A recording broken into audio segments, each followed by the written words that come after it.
yang memiliki anak. Nah, makanya tadi aku bilang teman-teman harus tahu nih target orang tuanya tuh orang tua yang punya anak umur berapa ya. Anak usia misal usia 7 sampai berapa sih? Berapa ya? 10 tahun aja lah ya. Jangan 7 berarti 5 lah. 5 sampai 10 tahun. Nah, kayak gini.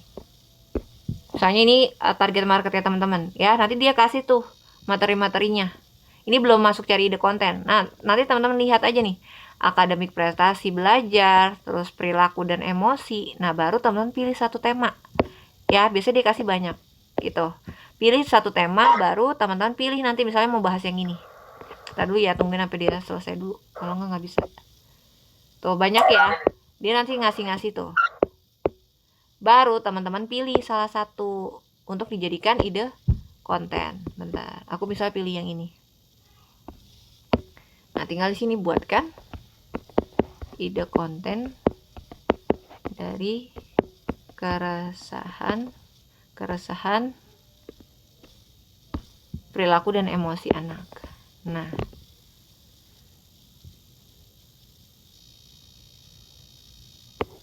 kayak gini. Baru nanti ini teman-teman tinggal bikin versinya dia ngebahas apa. Nah, cari tuh topiknya. Nih, ini judulnya ya. Teman-teman cari lagi nih. Tuh. Lihat, tungguin sampai selesai dulu.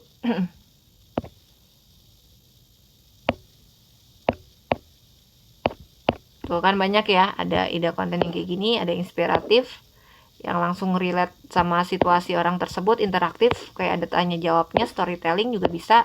Tapi rata-rata karena teman-teman baru, paling ikutin yang ini aja dulu nih, yang topik ini, yang pertama ya. Baru cari aja di sini nanti. Nah, kayak gitu. Baru nanti topik ini teman-teman copy. Nah, ini kan dapat tuh penjelasan lebih detailnya ya. Baru dia pindahin ke Canva-nya teman-teman nih. Nah, misalnya ini tadi aku ambil temanya yang tadi. Nanti teman-teman tuh rangkum ya. Aku nggak ngasih apa ya? Kata-katanya gimana ya? Kalau teman-teman mau bikin konten kayak gini, jangan pakai tulisan yang bergerak-gerak di awal itu satu-satu.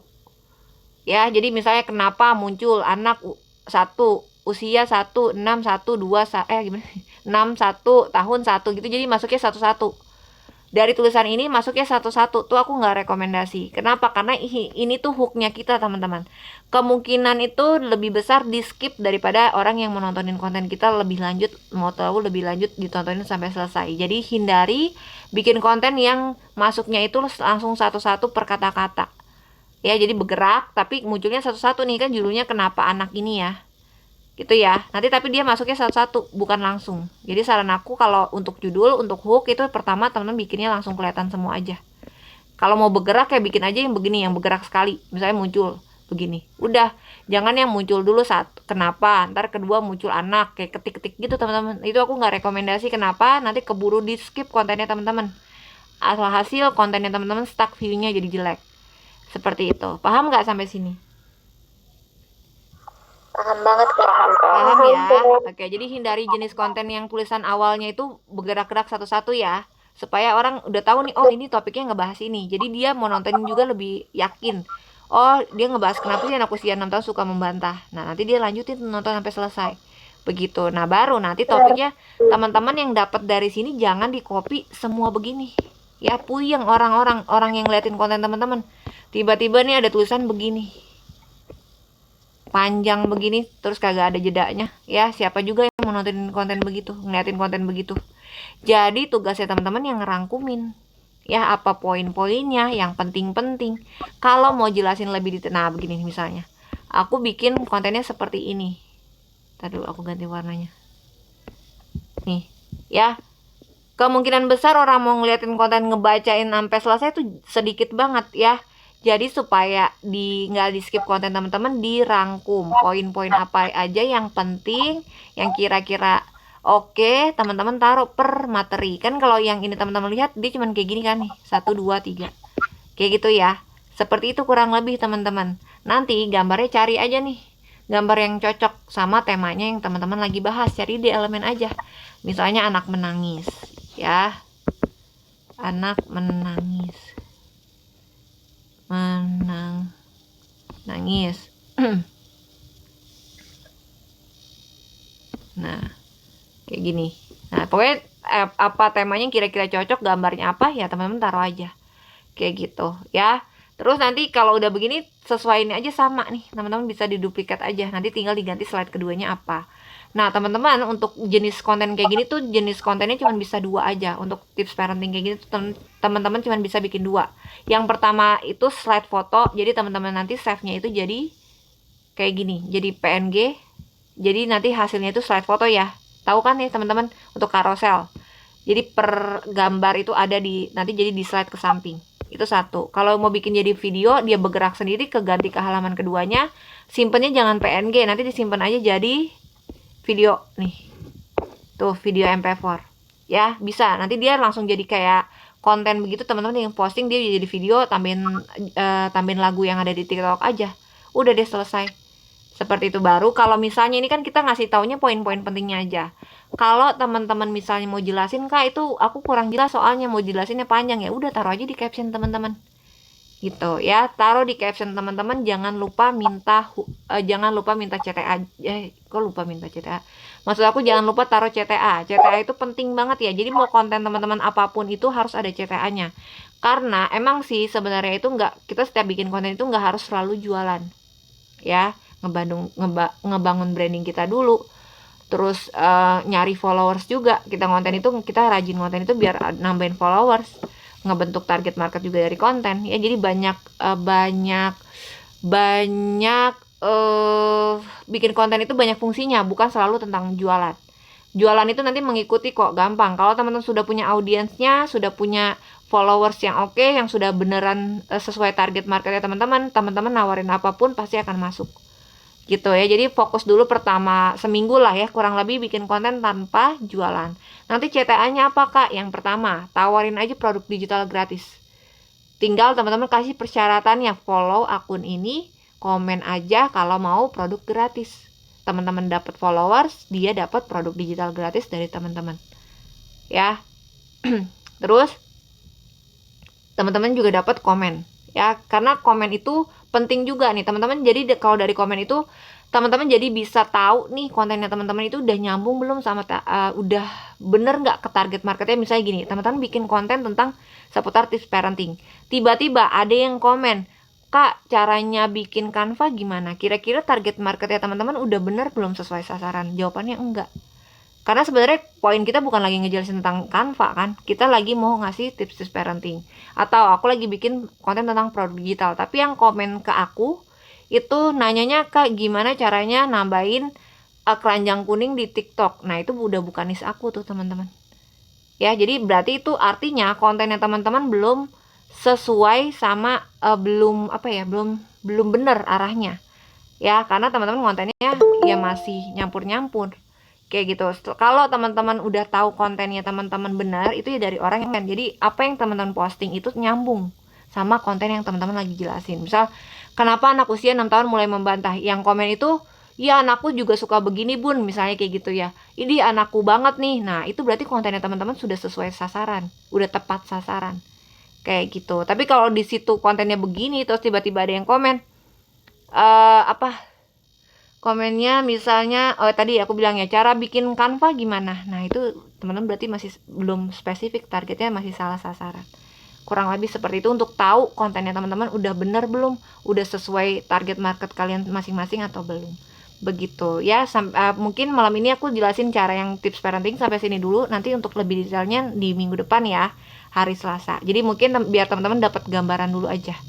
Nah, untuk yang kedua ini target market yang menjual lagi ke orang yang mau beli produk kita, tapi nanti dia buat jual lagi produknya. Kayak gitu. Sampai sini dulu teman-teman yang dari cara tips parentingnya. Ada yang mau ditanyain dulu gak sebelum aku kasih tahu yang kedua?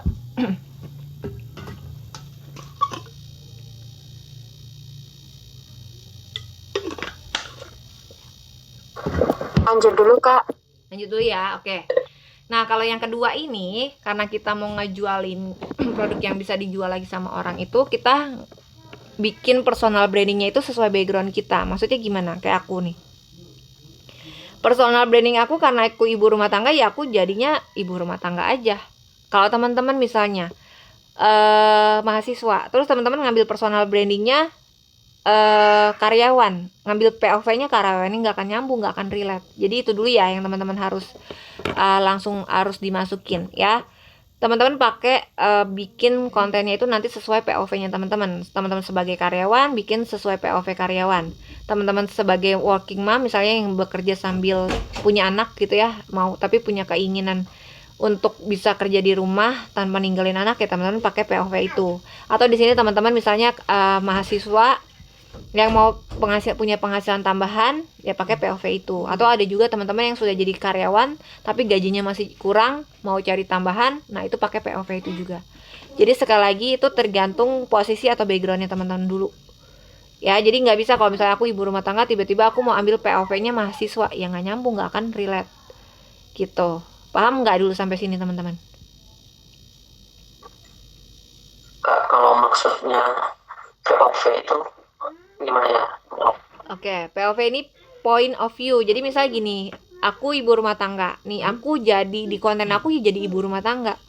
Yang ngapain? Yang mau sharing tentang produk digital, yang mau jualan produk digital. Nah, kayak gitu-gitu. Misalnya kakak karyawan nih misalnya sekarang, ya berarti kakak ambil sisi dari karyawannya. Sebagai karyawan apa yang dilakukan untuk dapetin penghasilan tambahan gitu, misalnya jualan produk digital dan lain-lain. Ngerti nggak maksud aku? Jadi kontennya sisinya itu dari posisi kalian masing-masing lah. Oke. Ngerti ya? Gitu. Nah, kalau udah tahu, sekarang baru lanjut. Nah, nanti isi kontennya teman-teman itu ngebahas tentang produk digital. Jadi produk digital itu kan kita rata-rata kalau teman-teman lihat orang ngejualinnya worksheet. Jadi mereka isi kontennya tempel gambar worksheet, terus klik link di bio, udah begitu aja. Nah, kita jangan jadi yang seperti itu. Gimana kita ngasih branding kita dulu nih teman-teman. Cerita dulu, kita perkenalan dulu. Misal aku di hari pertama bikin kontennya tentang seorang ibu rumah tangga yang belajar Canva untuk dapetin penghasilan tambahan. Ibu rumah tangga belajar Canva untuk bisa dapetin penghasilan tambahan dari rumah aja. Misalnya itu konten aku pertama. Isi kontennya apa? Isi kontennya teman-teman bisa bikin konten lagi ngedit lah. Gitu ya, ala-ala gitu maksud aku ya. Bikin konten ala-ala, bukan yang beneran lagi ngedit teman-teman ya. Jadi bikin konten ala-ala tuh yang begini-gini nih maksud aku. Ya kurang lebih beginilah ya. Nah nih kayak gini kan ala-ala nih teman-teman ya. Tuh padahal mah lagi nggak jelas, lagi ngapain tahu juga nggak tahu gitu ya. Jadi bikin konten-kontennya kayak gini, bikin konten yang menggambarkan teman-teman lagi berusaha belajar Canva, POV-nya dari sisi teman-teman ya. Nanti bikin hooknya ya yang sesuai apa yang teman-teman mau kasih tahu ke audiensnya teman-teman kayak gitu. Itu kontennya pertama, teman-teman mungkin bisa seputar itu. Nanti juga dicampurin dengan konten-konten edukasi. Edukasinya tentang apa kak? Ya jangan tentang parenting, tapi tentang gimana memulai bisnis produk digital, ide-idenya, jenis-jenis produk digital, cara bikin produk digital, mungkin banyak yang bisa teman-teman bagikan, yang bisa teman-teman sharing, itu banyak banget ya. Gimana caranya memulai untuk jualan produk digital, walaupun ya posisinya teman-teman juga masih belajar, masih step pemula juga, tapi nggak apa-apa, kita jadi orang yang udah bisa aja gitu, posisikan kita kayak orang yang udah bisa. Jadi kita sharing-sharing ilmu-ilmu, karena kan pasti masih banyak tuh orang yang mau belajar, yang mau cari tahu tentang bisnis ini. Nah pasti dia nyari tuh kreator-kreator mana nih yang suka nge-sharing ilmu, yang suka nge-sharing tentang bisnis produk digital kayak gitu ya. Apa aja cara bikin akun link ID, cara masukin produk. Kalau teman-teman bisa bikin tutorialnya, silakan dibikin aja. Jadi semua hal yang nyambung terkait link ID sama produk digital itu boleh teman-teman share di akun kontennya teman-teman. Jadi kontennya akan seperti itu, bukan konten yang gambar worksheet, ngasih tahu manfaat worksheet anak, bukan begitu lagi. Itu kontennya buat orang yang tadi orang yang target marketnya ke orang yang mau jual, ke orang yang mau pakai aja. Sampai di sini dulu paham nggak? Paham kak. Jadi aku izin bertanya Boleh, dulu, kalau umpamanya kontenku seperti gambar-gambar worksheet, aku screenshot terus aku jadikan ini konten, itu target marketnya kan nggak sasaran. Sorry kak, keputus-putus. Gimana? Target marketku itu kan sebenarnya bukan itu yang worksheet yang aku bikin. Worksheet yang aku bikin itu aku screenshot terus aku jadikan foto di TikTok gambar slide-slide begitu kan itu bukan sasaran, itu kan salah. Jadi apakah solusiku konten aku hapus atau tetap itu aja terus aku ganti yang baru Kak? Nah, kakak target marketnya kemana? Jadi awalnya aku salah Kak. Apa gimana? Itu dia awalnya kan target aku untuk yang apa namanya untuk beli. Oke. Aku mau ubah target marketnya. Oh, oke. Iya iya pokoknya kalau teman-teman kayak yang mau pakai sama yang beli kan itu udah kontennya itu udah 100% beda ya. Jadi kalau memang teman-teman ngerasa aku mau ganti niche nih, mau ganti target market ya sebelum, karena teman-teman juga baru kan, belum banyak juga kontennya, ya udah ganti aja dari sekarang. Jangan nanti udah konten lama udah dapat followers baru ganti. Gitu, kalau mau ganti dari sekarang aja. Gitu. Ya jadi itu konten lamanya aku hapus atau tetap ada saja Kak? Nggak apa-apa, biarin aja, nggak apa-apa. Itu buat nanti perbandingan aja biar teman-teman punya bahan preview juga. Jadi bisa buat jadi apa sih namanya, evaluasi. Iya. Ya tadi Kak Faska menjelaskan aku ingin ngerubah target marketnya itu seperti seorang ibu rumah tangga yang punya anak yang kecanduan gadget, yang apa namanya yang punya solusi bisa mengalihkan gadget itu jadi sebuah kebiasaan membuat worship, jadi anaknya itu nggak kecanduan gitu. Oh, nah itu masih nyambung kalau kayak gitu, masih bisa. Masih bisa, pokoknya yang ada hubungannya itu pokoknya tentang cara bikin produk digitalnya, bukan nawarin produknya secara apa ya, gimana ya? Yang ya terang-terangan. Iya, gitu, enggak, bukan. Gimana ya? Bukan sharingnya itu bukan karena kakak mau jual ke yang memang membutuhkan produk itu dari perspektif tersebut gitu, ngerti nggak? Bentar, suara aku hilang. Jadi tetap bisa tuh teman, misalnya kayak tadi tuh Kak Nurul bikinnya yang kontennya tentang mengambil POV-nya ibu rumah tangga yang tadinya mau cuman dari bikinin anaknya sendiri produk digital untuk menghindarin anaknya dari kecanduan gadget, akhirnya mau dijualin gitu kan maksudnya? Gitu nggak Kak Nurul? Ambil POV-nya mau dari situ bukan? Maksudnya kayak gitu nggak? Ya, nah itu boleh. Karena itu masih ada bisnisnya tuh. Ya, jadi masih boleh tuh Kak Nurul gabungin pakai cara konten yang kayak gitu. Nggak apa-apa, itu masih nggak apa-apa. Kalau aku kan gini, dari iseng nyobain buatin anak sendiri buku dongeng, malah laku misalnya kayak gitu. Nah itu juga boleh. Malah cuan, nah itu juga boleh. Ya, kayak gitu. Jadi teman-teman ambil POV-nya teman-teman sendiri. Mau gimana versinya boleh. Begitu. Kak Hari mau nanya, Kak Nurul udah paham belum? Sudah Kak. Udah ya, oke. Kak Hari gimana? Boleh, Kak. Boleh. Aku izin bertanya Kak terkait apa POV tadi yang dijelasin. Nah, saya ini tuh latar belakang sebagai mahasiswa Kak, tapi di lain sisi saya tuh suka kayak suka makanan. Jadi tuh saya biasa sering review makanan gitu loh Kak, kayak Next Carlos istilahnya gitu. Kalau ke daerah-daerah gitu kayak setiap kali traveling. Nah ya udah, berarti kakak tetap jualin produknya sesuai sama niche kakak aja, nggak usah ngikutin aku jualin worksheet. Nanti ya tinggal aku arahin aja, kakak info aja nanti ya di WA. Kak aku biasa bikin konten tentang ini, nanti minta tolong dibantuin cariin ide produk digitalnya apa yang bisa aku sharing, jadi bukan ngejualin worksheet lagi, jadi Kak Heri gitu. Ya pokoknya teman-teman nih kalau punya keahlian nggak usah ngikutin aku jualan apa, nggak usah diikutin, jelasin aja, kasih tahu nih Kak aku bisa bikin ini, aku biasa konten tentang ini, produk digital apa yang kira-kira bisa aku buat, kayak gitu ya. Oke. Karino boleh mau nanya. Malam Kak. Malam. Kak, kan kalau aku kan sebenarnya kan dulunya praktisi karyawan ya, maksudnya gitu kan. Nah kita setelah resign kan aku mau fokus di produk digital.